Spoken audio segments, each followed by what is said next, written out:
I would love for her to choke me with her wood. Okay, Boruto TBV Vortex chapter 19 is out, and it's probably one of the most well-rounded chapters. It's action-packed and it provides some development for everyone involved. So let's get right into it. But before, consider subscribing to the channel and joining the Boruto TBV Vortex Discord, where you can meet and chat with Boruto fans alike. The chapter starts off with a flashback of Shinju and Araya, where Shinju has infused Araya's blade with chakra, allowing him to be able to control the Iron Sand. This friendship between Araya and Shinju, to me, it's very healthy as they're trying to develop each other, compared to friendship where one of them wants to succeed and the other one needs to fail to get the other to succeed. And the subject of love appears multiple times in this chapter, as Jura also talks about it and how it affects the human negatively. We then return to the battlefield, where we need to thank Ikimoto for this amazing battle. Listen, since TBV Vortex started, there hasn't been a bad art from Ikimoto, and this chapter really shows why Kishimoto chose him to draw Boruto. The new jutsu of Araya showed in chapter 18 is the only thing that gave them the chance against Ryu. If he didn't know about that, Team 7 would have been dead by now. So big shout out to Araya. One thing that genuinely surprised me is the coordination between them. There isn't an ego involved saying that I'm stronger, you need to follow me, like what happened when Kawaki was a part of Team 7 for that short time.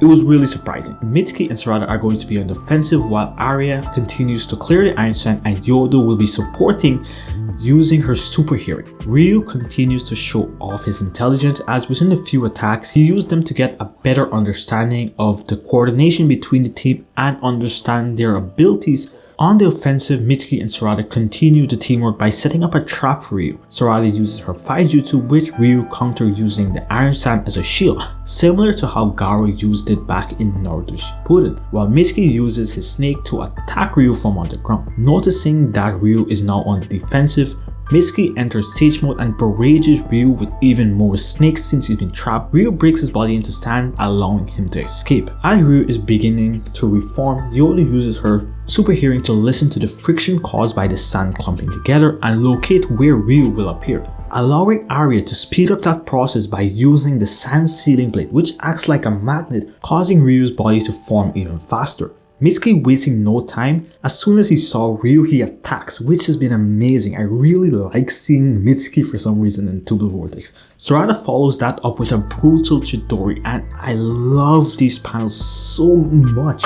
Like, you can clearly tell what's happening in the sequence, and you can use these panels to fuel your imagination to imagine how the anime would look, and like, it gave me the chills the first time I read it. Now switching to Konohamaru and Mitsuri, who looks even hotter when she's angry, but she's still mad at Konohamaru for not letting her call him Konohamaru-chan.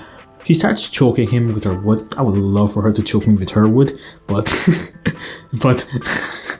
I'm starting to believe that Konohamaru is a bit stupid. He only had one job, and it was to raise her up and blow her back out with his giant Rasengan, but no, she can't call him daddy because of his morals. But yeah, fuck you, Konohamaru. Now, Jura has learned about the concept of love and how it can cause serious issues for the divine trees. Remember when we first saw Hidari and he wanted to know his purpose of the Shinjus? We all collectively said that he's going to team up with Sarada, and this could be something Jura is worried about. Is there a possibility for the Shinjus to evolve, which will cause them to stop following their instincts, which is the rational logical side, and shift to their emotional sides, which can be love or hatred, as you can see with Mitsuri here. Now we're back to the battlefield, and for one second I thought Ryu was showing his PP, but it wasn't, unfortunately. Just a few claw grinds that were used to cause panic between the team, and their goal was to get Araya's sword, and they completed. They were successful, so shout out the claw grinds. Now next chapter is going to be brutal. Now that's it for the chapter, and I can safely say that TBV Vortex is going in the right direction compared to Naruto Next Generation.